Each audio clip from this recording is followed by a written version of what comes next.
संत शिरोमणि आचार्य गुरुवर श्री विद्यासागर जी महाराज की जय। नवाचार्य श्री समय सागर जी महाराज की जय। आराम योग प्रणेता पूज्य मुनि श्री प्रणम्य सागर जी महाराज की जय। ओम अरहम नमः। स्वाध्याय प्रेमी बंधुओं, युग श्रेष्ठ आचार्य भगवान श्री 108 विद्यासागर जी महाराज के सरस्वती पुत्र अभीष्ट ज्ञानोपयोगी प्राकृत विज्ञ अरहम योग प्रणेता मुनि श्री प्रणम्य सागर जी द्वारा रचित नई छड़ारा का अनूठा स्वाध्याय गुरु आशीर्वाद से सतत जारी है। हमने प्रथम ढाल में पंच परावर्तन के वर्णन को डिटेल में जाना। ढाल 2, जिसमें सम्यक दर्शन का प्रैक्टिकल स्वरूप मुनि श्री ने बड़े ही सरल और सुंदर तरीके से समझाया है, जिससे हमारे अंदर देव शास्त्र गुरु के प्रति श्रद्धा और दृढ़ होगा। अब चलते हैं नई छड़ाला द्वितीय ढाल की कक्षा की ओर। ओम नमः सिद्धेभ्यः। ओम नमः सिद्धेभ्यः।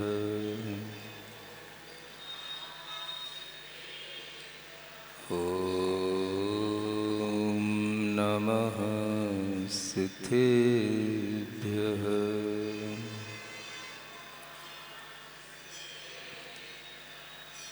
तीन लोक में चार हैं, मंगल शरण व श्रेष्ठ। अरहत सिद्ध व साधुगण, धर्म जैन जग ज्येष्ठ। तीर्थंकर जिन देव की, जिन वाणी को ध्याय। सार्वधर्म संक्षेप से, कहूँ चित्त हुलसाय। देवादिदेव आदिम तीर्थंकर श्री ऋषभनाथ भगवान की, वर्तमान शासन नायक श्री वर्धमान महावीर भगवान की, परम पूज्य आचार्य गुरुवर श्री विद्यासागर जी महाराज की नई छड़ाला के माध्यम से आप सभी लोगों को आत्मधर्म की, सम्यक दर्शन की कुछ विशेषताएं बताई जा रही थीं। मोक्ष मार्ग जहाँ से प्रारंभ होता है, वह आत्मा का सम्यक श्रद्धान कहलाता है। और वह सम्यक श्रद्धान अंतरंग से उत्पन्न होता है। इसी बात को आगे बढ़ाते हुए नई छड़ाला की उस द्वितीय ढाल में 15वें नंबर के उस छंद में, द्रग मोहादिक विद शक्तनाश, छायिक आदिक जिन नाम भास, ऐसा कहा गया। द्रग मोह आदि ये कर्म हैं। विधि माने कर्म होता है, और इन कर्मों के नाश से ही दर्शन मोह आदि जो कर्म आत्मा में हैं, उन कर्मों के नाश से ही सम्यक दर्शन की प्राप्ति होती है। अंतरंग का यह सम्यक श्रद्धान दर्शन मोहनी आदि जो कर्म हैं, उनका अभाव, उनके उदय में आत्मा के ऊपर जो प्रभाव पड़ता है, उस प्रभाव का नहीं पड़ने पर ही उत्पन्न होता है। अनादिकाल से यह जीव हमेशा मिथ्या परिणति में परिणमन करता हुआ आया है। अनादिकाल से इस जीव को स्व और पर का कभी ज्ञान नहीं हुआ। अनादिकाल से जीव ने कभी भी आत्मा को माना, ब्रह्म को माना, लेकिन वह मेरा आत्मा अशुद्ध है और कर्मों के बंधन के कारण से अशुद्ध है, यह नहीं माना। आत्मा के अंदर ये कर्मों का बंध हटे, इनका विनाश हो, तो आत्मा को अपने ही सम्यक्त्व आदि गुणों का लाभ प्राप्त हो। इस तरह का श्रद्धान नहीं बनने के कारण से ही यह कर्म बंध और उसके कारण होने वाली यह जन्म मरण की प्रक्रिया चलती रहती है। तो आचार्यों ने कहा कि सबसे पहले यह जानना जरूरी कि विधि क्या, द्रग मोहादिक विध कर्म नाश, जिसे हम विधि कहते हैं और कभी कभी आप सुनते हैं ये विधि का विधान है। ये विधि क्या? ये विधि हमारी अपनी ही अंतरंग की चेतना में बंधे हुए वह कर्मों की फलश्रुति है, जो हमें तरह तरह के फल देकर के हमारे ज्ञान में नहीं आकर के भी वह कर्म के फल जब हमें प्राप्त हो जाते हैं और हम उन कर्म फल को भोग लेते हैं, तो हमें पता पड़ता है कि यही विधि का विधान है। जब भी विधि की बात आती है, विधि की बात आती है, तो हम किसी ना किसी अदृश्य वस्तु की तरफ जाते हैं। कुछ अदृश्य रूप में हमें वह विधि का विधान दिखाई देता है। वह अदृश्य भाव हमारे लिए कभी अच्छे संयोग भी उत्पन्न करा देता है और कभी हमारे सामने प्रतिकूल संयोग भी ले आता है। न चाहते हुए भी हमारे सामने कई तरह की घटनाएं और दुर्घटनाएं हो जाती हैं। यह जब हमारे देखने में नहीं आता, जब हम अपने आगे पीछे ऊपर नीचे देखते हैं, तो हमें कुछ समझ नहीं आता कि सहसा हमारे सामने क्या उपस्थित हो गया, तो हम इसको विधि का विधान कह करके आगे बढ़ जाते हैं। ये विधि किसका नाम है? तो हम इसको एक शक्ति भी कहते हैं। किसी ईश्वरीय शक्ति की तरफ भी देखते हैं, किसी ब्रह्म शक्ति की तरफ भी देखते हैं, और कभी कभी हम इसको अपने अंतरंग में छिपी हुई किसी शक्ति का प्रतिफल भी देखते हैं। यह अंतरंग में छिपी हुई शक्तियां हैं या बाहर से कोई हमारे लिए कुछ कर रहा है, इस बारे में जब हम विचार करते हैं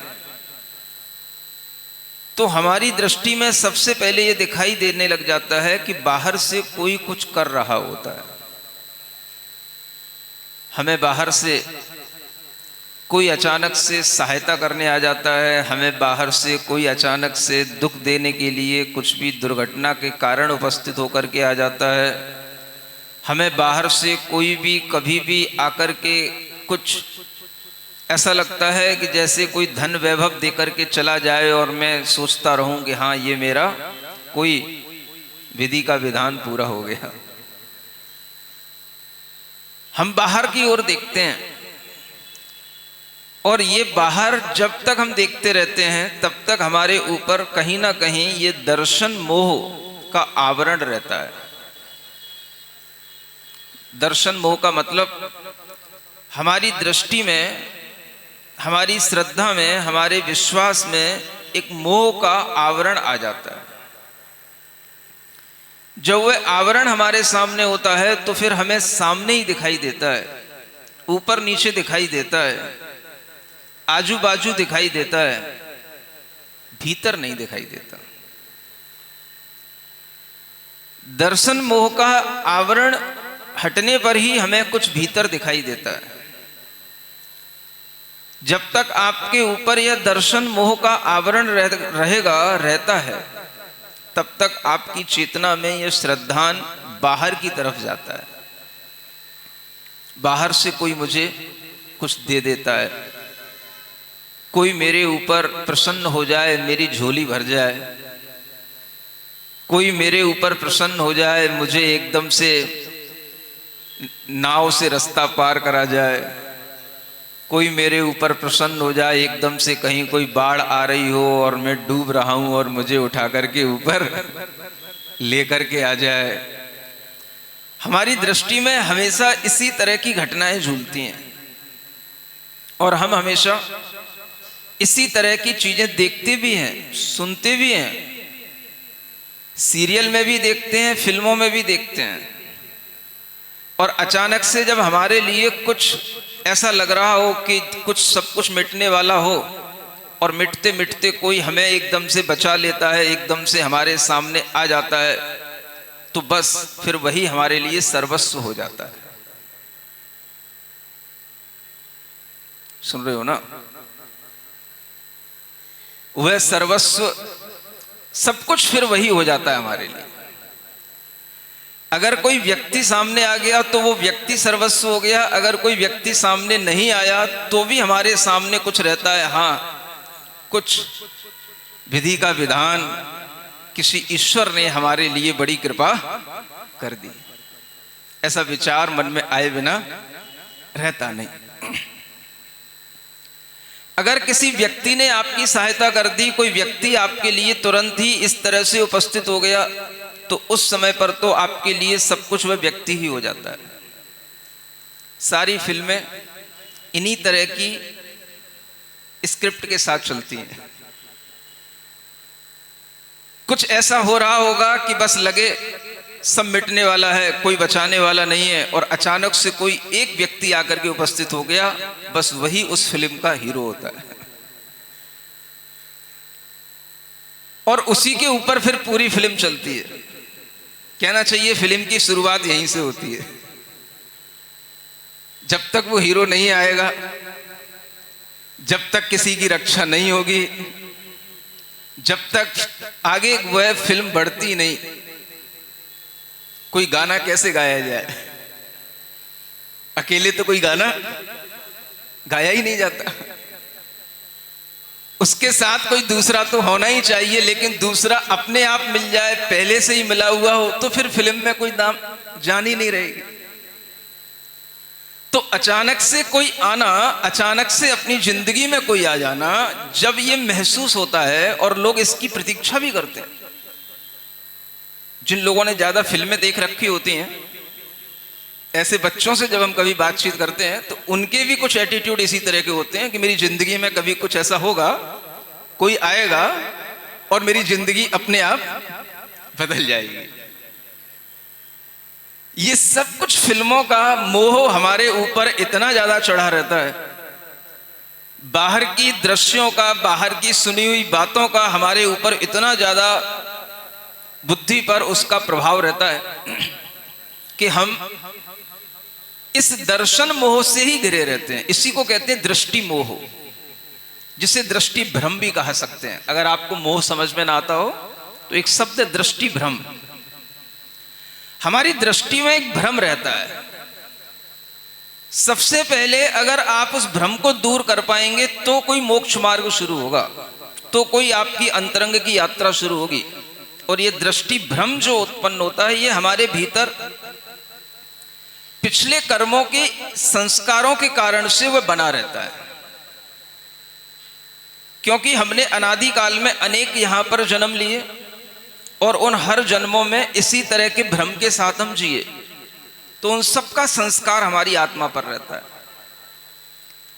अब इस संस्कार को हटाना, यह जो अनादि से आया चला आया भाव है, इसको, ये अनादि से आया है, बहुत पुराना है, इसको सहेज करके रखेंगे तो कुछ नया शुरू नहीं होगा। जब इसको हटाएंगे तब कुछ नया शुरू होगा। सुन रहे हो? जो अनादि से आया है वो सत्य नहीं है, क्योंकि वो सत्य होता तो हम अनादि से इस दुनिया में दुख नहीं पाते। जो अनादि से हमारे साथ चलता आया है वह भ्रम है, और वह भ्रम, इसी को आचार्यों ने जैन दर्शन में दर्शन मोह कर्म कहा है। क्या बोलते हैं इसको? दर्शन मोहनीय कर्म। थोड़ा बड़ा सा नाम हो जाता है, इसलिए लोग इसको समझ नहीं पाते, पकड़ नहीं पाते, इसका यूज लंबे समय तक कर नहीं पाते। तो इसका शॉर्ट नेम क्या है? दृष्टि भ्रम। जब हमारी दृष्टि बाहर देखती है तो हमें इसी तरह के दृश्य दिखते हैं।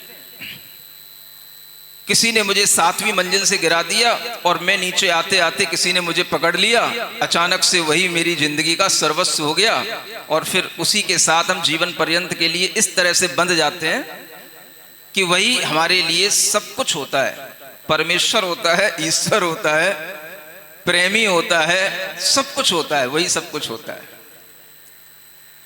इस तरह की चीजें आज भी लोग अपने दिमाग में रखते हैं।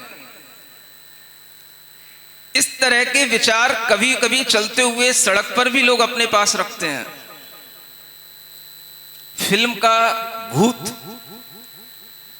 इतना चढ़ा हुआ रहता है कि अगर वो भूत चढ़ जाए आपके दिमाग पर तो आपको चलते फिरते भी यही दिखाई देगा कि बस जैसे उस हीरो को चलते हुए चौराहे पर कोई मिल गया था, ऐसे ही हमको भी कोई मिलने वाला है। सुन रहे हो ना? ये आजकल बच्चे इसी मूड में घूमते हैं, जैसा देख लेते हैं बस वैसा ही एक्सपेक्ट करते हैं, यही हमारे साथ होने वाला है। इसी को सबसे बड़ा दृष्टि भ्रम कहा जाता है। जब तक आपकी दृष्टि में यह रहता है कि कोई मुझे किसी भी तरीके से रक्षा कर रहा है, कोई मेरा बचाव कर रहा है, कोई मेरे लिए किसी भी तरह की सहायता कर रहा है और वह सहायता उसके द्वारा हो रही है, तो आचार्य इसको दृष्टि भ्रम कहते हैं। अब आप सोचोगे ये कैसा भ्रम है भाई? जब सामने वाला अपने हाथ में लेकर के मुझे झेल रहा है, अचानक से मैं मरने वाला था, ट्रेन की पटरियों के बीच में था और मुझे किसी ने आकर के बचा लिया। सुन रहे हो? इस तरह की सीन आपने भी देखी होंगी ना फिल्मों में। अचानक से उसने आकर के बचा लिया, तो हम उसको ही भगवान क्यों ना माने, उसको ही हम सर्वस्व उसके ही लिए ही क्यों ना स्वीकार करें, और किसको स्वीकार करें? तो यही भ्रम हमारे जीवन में पड़ा रहता है, बनता रहता है, और हम भगवान के मंदिर में भी आते हैं तो भी यही भाव रखते हैं कि हमने एक पुंज अगर चढ़ाया है, भगवान के चरणों में माथा टेका है, तो शायद कहीं ऊपर से कुछ टपक के आ रहा है। सुन रहे हो ना? हाँ, इसलिए कई लोगों को जब आप माथा टेकते हुए देखोगे ना, तो वे माथा टेक भी लेते हैं और ऊपर भी देखते रहते हैं कि ऊपर से कहीं कुछ आ रहा है, कुछ गिरने वाला है, कोई देने वाला है, दाता विधाता कुछ दे रहा है। ये दाता विधाता का नोशन इतना दिमाग पर चढ़ा रहता है कि हमारे लिए हर वक्त वह इसी रूप में दिखाई देता है। विधाता माने दाता, और वो दाता है तो बस मैं लेने वाला हूं, बस मुझे तू देता रहे। इसलिए मैं अगर मंदिर में भी आऊंगा, भगवान के दर्शन भी करूंगा, माथा भी टेकूंगा, तो यही सोच करके कि तुम ही दाता, तुम ही विधाता, तुम दोगे। ये देने का भाव हमारे लिए उससे अपेक्षित रहता है और हमारे दिमाग में चढ़ा हुआ है। हमें जो भी दे रहा है वही दे रहा है। कौन दे रहा है? ऊपर वाला दे रहा है। वह दाता दे रहा है, विधाता दे रहा है, कोई ईश्वर हमें दे रहा है, और ये देने का भाव हमारे अंदर निरंतर पुष्ट होता चला जाता है, जन्म जन्मांतरों तक चलता है। आपके लिए अगर कोई ने कुछ सिखाया भी ना हो ना, तो भी आपको ये भाव सहज आपके अंदर बढ़ते बढ़ते जन्म लेने के बाद, बड़े होते होते आपके अंदर आ जाएगा, कोई दे रहा है, कोई विधाता है। विधि का ये विधान है, यानी कुछ ईश्वर ने हमारे लिए इसी तरह से लिख रखा है कि तुझे समय पर ये दे दिया जाएगा, तुझे समय पर ये मिल जाएगा। ये लेखा जोखा सब कुछ ईश्वर ने कर रखा है। ये विचार हर व्यक्ति के अंदर घूमते हैं और हर व्यक्ति इसी तरह से विधाता को मानते हुए, विधि का विधान मानते हुए हमेशा पूजन करता है, दर्शन करता है, धर्म करता है, कर्म करता है, सब करता है। और इसको जैन दर्शन में क्या कहते हैं? जो तुम सोचो वो सम्यक दृष्टि की सोच है ही नहीं, जो तुम देखो वो सम्यक दृष्टि की दृष्टि में है ही नहीं। क्योंकि अगर सम्यक दृष्टि की दृष्टि और तुम्हारी दृष्टि एक हो गई तो फिर या तो वो सम्यक दृष्टि नहीं रहेगा या तुम सब सम्यक दृष्टि हो जाओगे। बोलो क्या चाहिए? अगर हमारी दृष्टि और तुम्हारी दृष्टि एक हो गई या तो फिर हम नहीं रहेंगे या फिर तुम हम नहीं हो पाओगे। फिर तुम हमको क्यों सुनोगे? दृष्टि में ही भेद होता है, दृष्टि में ही भ्रम होता है, दृष्टि में ही वैपरीत्य होता है। और ये दृष्टि का वैपरीत्य कॉमन लोगों में बना ही रहता है। जब ये हटता है तो दृष्टि कहीं और शिफ्ट होती है। इसी को दृष्टि का सम्यक भाव कहते हैं, इसी को राइटनेस कहते हैं, इसी को राइट बिलीव कहते हैं, इसी को हम राइट पाथ पर चलने वाला एक फर्स्ट स्टेप राइट फेथ कहते हैं। दृष्टि में जो विश्वास पड़ा हुआ है, जो भ्रम के रूप में हमारे साथ बना हुआ है, उसको थोड़ा सा चेंज करने का साहस जो करेगा तो उसको कुछ नया दिखेगा। संसार में हर प्राणी बिना सिखाए हुए भी ये सीख रहा है, बिना सिखाए हुए भी ये जानता है, बिना शिक्षित किए हुए भी उसके ज्ञान में है कि जो कुछ भी मुझे मिल रहा है किसी ऊपर वाले की देन है। सुनते हो ना? अब क्या करना है?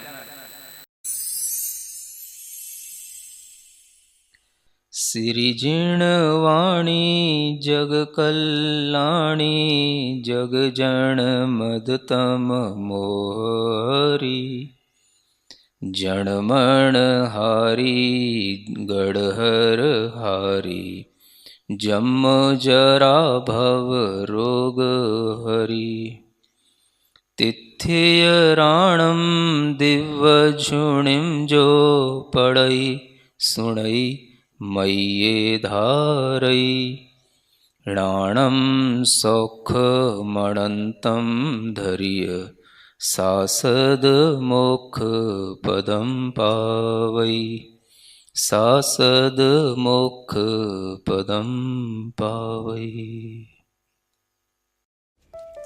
नई छेड़ाला आज का सवाल प्रतियोगिता में आप सभी का स्वागत है। आज का सवाल है, दर्शन मोह को मुनिश्री ने किस नाम से समझाया है? संसार मोह, दृष्टि मोह, दृष्टि भ्रम या संसार भ्रम? कल के सवाल का सही उत्तर है कर्मों का फल है, इसे मुझसे पहले कई भोग चुके हैं। आप अपना जवाब हमें कल शाम 5 बजे तक भेजें। 3 भाग्यशाली विजेताओं को मिलेंगे आकर्षक उपहार। अपना जवाब भेजने के लिए लिंक पर जाएं या QR कोड स्कैन करें। ओम अरहम नमः।